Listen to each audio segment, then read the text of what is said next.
Good afternoon friends, good afternoon खुलुंखा चिबाई सब हमारे तिपरासा लोगों को। आपको सबसे पहले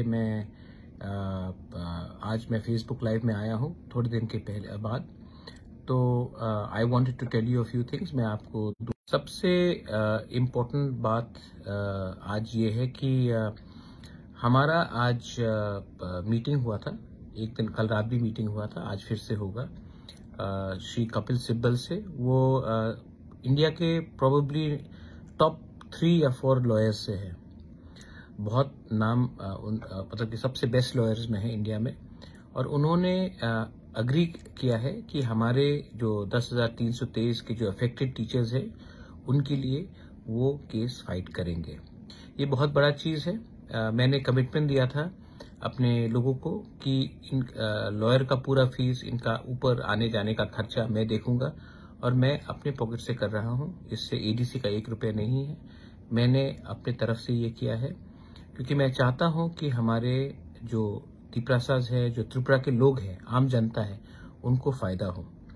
और जो कष्ट हमारे 10,323 टीचर्स से उनको हुआ है, बहुत लोगों ने सुसाइड किया है, बहुत लोगों का नौकरी चला गया, बहुत लोग मर चुके हैं। मैं चाहता हूं कि उनको इंसाफ मिले। कपिल सिब्बल जी जो हिंदुस्तान के टॉप 3-4 लॉयर्स में हैं, उन्होंने हमारा केस फाइट करने के लिए स्वीकार कर लिया है।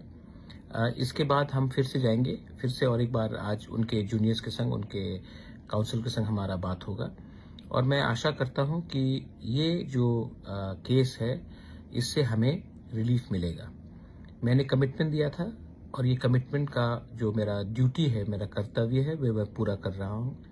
मैं फिर से बोलना चाहता हूं, आप सीपीएम में हो, कांग्रेस में हो, आईपीएफटी में हो, मौथा में हो, तृणमूल में हो, बीजेपी में हो, कहीं में भी हो, मुझसे कुछ लेना देना नहीं है। मैंने अपना एक ड्यूटी मैंने प्रॉमिस किया था, दायित्व लिया था, मैं उसको पूरा कर रहा हूँ। ये एक अच्छा चीज़ है और मैं आपको ये खुशखबरी देने के लिए मैंने आपको आज ये फेसबुक लाइव में मैं सबसे पहले अपने लोगों को देना चाहता था। दूसरा पॉइंट है कि मैंने कल देखा है कि काफ़ी जगह में जनजाति मोर्चा और मौथा का थोड़ा तनाव रहा।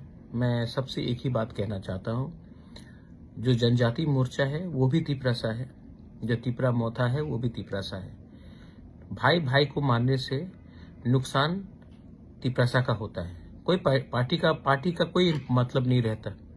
शायद बहुत लोग पार्टी को जाति से ज्यादा प्यार करते हैं। मैं तिपरा मौथा का चेयरमैन होने से भी सबसे पहले बोलना चाहता हूं कि मैं अपने जाति को अपने पार्टी से ज्यादा प्यार करता हूं।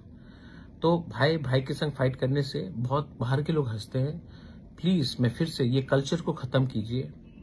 ये जो कहीं में कोई किसी को मारना, पीटना, पत्थर फेंकना, कहीं में मैंने एमपी में देखा कि किसी ने कहा कि महाराजा का डेथ होना चाहिए। मेरे दुख लगता है, लेकिन मैं ये भी जानता हूं कि चाबी लगाने वाला तिपरासा नहीं है, बाहर का कोई और है। तिपरासा सिर्फ ये करता है, लेकिन चाबी लगाने वाला तिपरासा नहीं है। मुझे बहुत दुख लगता है, लेकिन अब ये भाषा जो आजकल यूज किया गया, जो अमरपुर में थूका गया मेरे ऊपर, कल मुझे मारने के बारे, मेरे डेथ के बारे में बात किया गया, इससे अगर आपको लगता है कि बुबाग्राम मरेगा और तिपरासा का भला होगा तो सबसे पहले मुझे गोली मारिए। मेरे मरने से अगर तिपरासा को कुछ मिल सकता है तो मैं सबसे पहले मरने के लिए तैयार हूं। एटलीस्ट मुझे मेरा मृत्यु तो आपके भलाई के लिए आएगा। ये बात आप समझ लीजिए। रहा बात कि अभी थोड़ी देर के बाद एडीसी भी शायद प्रेस कॉन्फ्रेंस करेगा अगरतला में, लेकिन 2-3 आरोप लगाया गया था। मुझे दया आता है, मुझे बहुत दुख लगता है, लेकिन दया भी आता है, क्योंकि जिन्होंने ये जो चिट्ठी, ये रिप्रेजेंटेशन किया है, प्रेस कॉन्फ्रेंस, ये डिपोजिशन देके जो आरोप लगाया है, सबसे पहले सीएजी का रिपोर्ट वो 2014 से है। हम 2021 में पावर में आए हैं। 7 साल से एडमिनिस्ट्रेटर जो बीजेपी का गवर्नमेंट का अपॉइंटेड था वो था जीके राव, उससे पहले कम्युनिस्ट का था। लेकिन आपने 2018 में आने के बाद अभी किया है क्योंकि आपको पॉलिटिक्स करना है। ठीक है, चलो दूसरा आरोप था कि 10 करोड़ सैंक्शन किया गया है काउंसिल भवन के लिए और हमने इसको शिलोंग में शिफ्ट क्यों किया। आप कभी अपने चीफ सेक्रेटरी से ही बात पूछ लीजिए, अभी तक एक पैसा नहीं मिला 10 करोड़ से। ये रुपए मेवाड़ के टाइम में भी आया था, ये पैसा अभी भी स्टेट गवर्नमेंट के पास ही है, ईडीसी के पास नहीं आया है। दूसरा बात है, ये जो जमीन शिलोंग में था 1998 में शायद या 99 में ईडीसी ने लीज में लिया था मेघालय से, तो वो जमीन पहले से हमारे पास है। हमको लगा, और ये पैसा स्टेट गवर्नमेंट ने ही हमें रुपया दिया है, ये 10 करोड़ का रुपया नहीं है, स्टेट गवर्नमेंट ने हमें रुपया दिया था ट्रांजिट गेस्ट हाउस बनाने के लिए, क्योंकि वहां में हमारे जो लोग आते हैं, जो बीमार होते हैं, जो पढ़ाई के लिए आते हैं, उनको रिपेयर करने के लिए स्टेट गवर्नमेंट ने ही हमें अप्रूवल दिया है। स्टेट गवर्नमेंट आप अपना चीफ सेक्रेटरी से पूछ लीजिए, जो प्रीवियस चीफ सेक्रेटरी थे कुमार आलोक जी, उन्होंने ये अप्रूवल दिया है, राइटिंग में दिया है। तो ये ऐसा नहीं है कि हमने कुछ फंड्स डाइवर्ट किया है, लेकिन दया आता है क्योंकि आप पढ़ाई लिखाई नहीं करते हैं, आपको सिर्फ पॉलिटिक्स करना है। तीसरा आरोप था खेरिंगबार हॉस्पिटल का। सबसे पहले मैं एक बात बोलना चाहता हूं, जो लास्ट चीफ मिनिस्टर थे बिप्लब जी, मैं उनको सबसे पहले धन्यवाद बोलना चाहता हूं। उन्होंने अपना बड़प्पन दिखाया और उन्होंने हमें पैसा दिया खेरिंगबार को अपग्रेड करने के लिए। पैसा उन्होंने प्रॉमिस किया था शायद अप्रैल में, पैसा आया 30 नवंबर या फर्स्ट वीक ऑफ दिसंबर में। हमने टेंडरिंग प्रोसेस किया, डिजाइनिंग किया और अब ये कागज रेडी है, टेंडर वर्क देना पड़ेगा। लेकिन हमने बेफजूल में इसको नहीं किया, सोच समझ के इसका हॉस्पिटल को अभी 50 से 150 बेडेड हॉस्पिटल कैसा किया जाए, इसके लिए हमने ये काम किया और आने वाले 10-15 दिन या 1 महीने के अंदर शायद वो भी काम अलॉट किया जाएगा। तो अगर आपको करप्शन के बारे में बात करना है तो आपको पहले, अगर करप्शन करना ही है, आपको करप्शन का आरोप देना है तो कीजिए, लेकिन सबसे पहले पैसा तो भेजिए। अगर पैसा ही नहीं आएगा तो करप्शन करने का मौका कहां मिलेगा? जब पैसा ही नहीं आता है तो करप्शन करने का मौका कहां मिलेगा? तो आप पहले ये थोड़ा सा समझ लीजिए।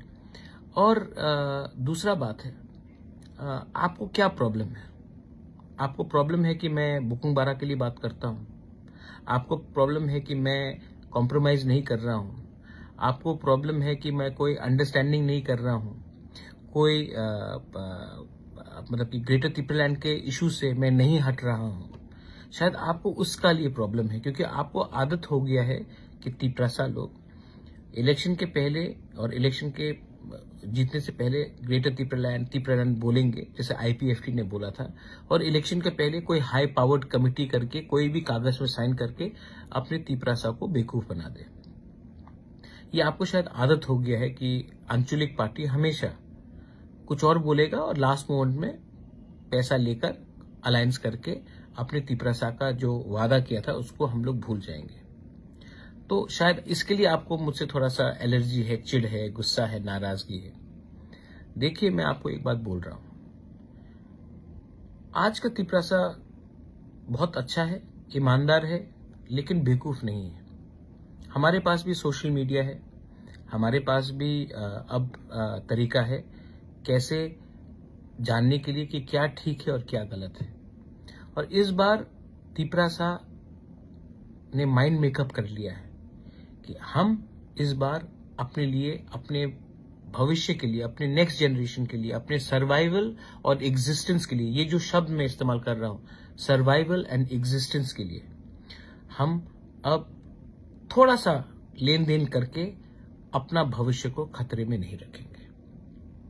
आपको अगर कुछ करना है तो आप जाके प्लीज अपने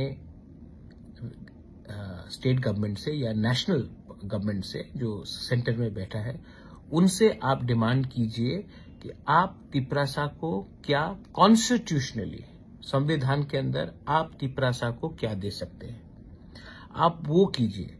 आप अपने गवर्नमेंट को प्रेशर कीजिए कि हम तिपरासा लोगों को क्या मिल सकता है, आप वो जाकर प्रेशर कीजिए। और अगर आपका प्रेशर रहा तो शायद तिपरासा को कुछ मिल सकता है। लेकिन आप हमको प्रेशर देके, हमको कमजोर करके आप किसको ताकतवर कर रहे हैं, ये भी आप समझ लीजिए। आज अगर बुबागरा नहीं होता, आज अगर तिपरा मोथा नहीं होता, तो तिपरासा के बारे कोई पूछता भी नहीं। आज जो आपको भी इंपॉर्टेंस मिल रहा है आपके पार्टी में, वो इसके लिए है क्योंकि तिपरा मोथा स्ट्रांग है। आज आप सवाल करते हैं एडीसी में एमडीसी क्या कर रहा है, ईएम क्या कर रहा है। आज से 1 साल पहले कोई सवाल कर रहा था कि आपके पास 20 एमएलएस तो है ना, उन्होंने क्या किया? 18 एमएलएस तो थे, उन्होंने क्या किया? क्या एमएलएस का कुछ दायित्व नहीं है अपने कॉन्स्टिट्यूएंसी में? क्या सिर्फ रामचंद्र घाट में सिर्फ ईएम सुहेली है, हमारा प्रशांत देबबर्मा नहीं है? या गोला घाटी में सिर्फ उमाशंकर है, वीरेंद्र देबबर्मा नहीं है? तो आप भी समझिए, शांतिर बाजार में सिर्फ अपना तिपरा मोथा है, प्रमोद रियांग नहीं है। एनसी देबबर्मा कहाँ है? तो एमएलए भी है ना आपके पास। आप ये सवाल एमएलए से भी पूछिए ना कि उन्होंने क्या किया है। एमएलए को तो डेवलपमेंट फंड मिलता है हर साल अपने कॉन्स्टिट्यूंसी में काम करने के लिए, एमएलए को तो मिलता है। आज तक तो एमडीसी को तो नहीं मिला, तभी भी हम लोग काम कर रहे हैं। आप हमारा तिपरा मोथा का ईएम और एमडीसी का मूवमेंट देख लीजिए। कंचनपुर में, साबरूम में, मनु में, अंबासा में, रायमा वैली में, गोला घाटी में, पूरे जगह में हम लोगों के ईएम्स और एमडीसी, बागमा में, किला में, एमपी में हम लोग के लोग हैं। लोकल एमएलए कहाँ है? लोकल एमएलए क्यों चुप बैठ गया है? ये भी आपको सवाल करना चाहिए। और लास्ट में मैं एक बात बोलना चाहता हूं, मैं किसी के खिलाफ नहीं हूं। मेरा दुश्मन ना बीजेपी है, मेरा दुश्मन ना कि कांग्रेस है, ना कि सीपीएम भी है। मेरा दुश्मन कोई नहीं है, लेकिन मेरा दोस्त वही है जो हमारे तिपरासा को कुछ देगा। तो अगर आप हमसे नहीं झगड़ के अपने पार्टी को प्रेशर करें कि, और एक बात स्वीकार करें कि तिपरासा के संग अन्याय हुआ है, और तिपरासा को अन्याय कोई पार्टी ने नहीं, तिपरासा के संग अन्याय सब लोग ने किया है, सब पार्टी ने किया है। तो आप हर पार्टी में, हर नेशनल पार्टी में एक आंचलिक बुकुंग बारा का एक सेल होता है। जनजाति मोर्चा है, गणमुक्ति परिषद है, एसटी सेल है। आप अपने ही पार्टी में प्रेशर डालिए कि आपका पार्टी तिपरासा को कॉन्स्टिट्यूशनली क्या दे सकता है। प्रेशर डालिए कि तिपरासा के संग अन्याय हुआ है, अब आप अपना पार्टी ऑफिशियली तिपरासा को क्या देगा। मोर पावर बोलने से नहीं होता है, मोर पावर का कुछ मतलब नहीं होता। एक मतलब क्या है, क्या दे सकते हैं। इलेक्शन के पहले जनजाति मोर्चा ने कहा था स्टेट काउंसिल, आज फिर से बोल दीजिए state council with power. Define क्या है पावर? कांग्रेस बोलता है 244, लिख के दे दीजिए, बोल के बोलिए। सीपीएम का शायद कुछ और पॉइंट होगा, आप बोलिए। आप अपने पार्टी में आप तिपरासा का व्यू को स्ट्रांग कीजिए। मैं अपने जगह में अपने लोगों के लिए बात कर रहा हूं। और लास्ट बात, यहां में ये इंडिया सबका है, ना कि कोई धर्म का है, ना कि कोई जाति का है। त्रिपुरा भी सबका है, लेकिन मैंने देखा है कि कहीं में मुसलमान को टारगेट किया जा रहा है, कहीं में क्रिश्चियन को टारगेट किया जा रहा है, कहीं में हिंदू के खिलाफ कि तुम अच्छे हिंदू हो और तुम खराब हिंदू हो, कहीं में बुद्धिस्ट को कुछ और बोला जाता है। आप ऐसा राजनीति मत कीजिए। एक गांव में एक लीडर गया था और उसने एक बच्ची से पूछा, तुम सीपीएम हो? बच्चा ने कहा नहीं। तो बोला तुम कांग्रेस हो? बच्चा ने कहा नहीं। तो उसने कहा तुम तिपरा मोथा हो? बच्चा ने कहा नहीं। तुम बीजेपी हो? तो बच्चा ने कहा नहीं। तो फिर तुम क्या हो? तो बच्चा ने कहा मैं कुछ नहीं हूं, मैं भूखी हूं। आज उसके बारे हमको बात करना है। पार्टी तो आते जाते रहेगा, अपने लोगों के बारे सोचो। ये मेरा मैसेज है। I love all of you all. I love if you are in, और जिनका भी कष्ट हुआ है, तोड़फोड़ हुआ है, मैं सॉरी बोलना चाहता हूं। हाथ जोड़ के मैं आपको सॉरी बोलना चाहता हूं। और जिसने कहा है डेथ टू बुबागरा, बुबागरा इज डेथ, जो मेरा बुरा करता है। ठीक है, अगर आपको लगता है कि मैं मर जाऊं तो आपको कुछ मिलेगा तो मार दीजिए मुझे पहले भी बहुत बेइज्जत किया गया है। मुझे पॉलिटिक्स करने के लिए मैं पैसा कमाने के लिए नहीं आया पॉलिटिक्स में। मेरा बहुत बेइज्जती हुआ है, लेकिन मैंने ये सब बेइज्जती सहा है क्योंकि मुझे लगा कि तिप्रसा को कुछ मिलना चाहिए। अगर आपको लगता है कि मुझे मार के, मुझे मेरा परिवार को बदनाम करके, मेरे ऊपर थूक के, मेरे ऊपर गाली बककर आपको तिप्रसा को कुछ मिल सकता है तो कर दीजिए। मैं रेडी हूं, मैं सामने हूं। सोचना आपको है कि चाबी आपको किसने लगाया और आपने क्या किया। आई love all of you all, God bless you. 10,323 teachers को जस्टिस मिलेगा। और मैं सिर्फ अपने दोस्त को जो बीजेपी में है बोलना चाहता हूं कि बीजेपी ने आप थोड़ा सा चीफ सेक्रेटरी का होमवर्क अच्छे तरीके से कीजिए। विदाउट होमवर्क आरोप लगाना गलत बात है। God bless you. Well I no.